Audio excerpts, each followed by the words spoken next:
All right, boys and girls. I'm going to try to do this in 4 or 5 parts because I don't want to try to do this all in one big thing because I'll mess it up. And also that way you can skip over the parts you don't want to see.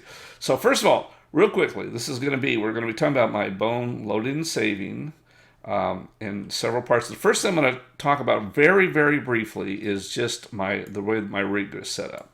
So this is my rig, and it's a very standard rig. A lot of people have used a very similar rig to this, so it's not my invention. But this is what I'm doing. I have one root bone here, and the root bone, all the other bones are parented to this particular bone. And we're going to get to parenting and unparenting in a second. But for right now, note that all the bones are parented to that. And then I have a target bone for each of the legs, and this is targeted. These calves are the ones that are actually targeted. So they're moving there, and the foot bone, the foot bone connected to this bone is got an independent angle. Those of you that know what that means, it's in the bone.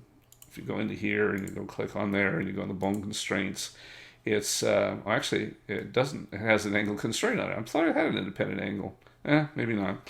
Something else. Okay, well it doesn't. Well now you know. I don't know why it doesn't.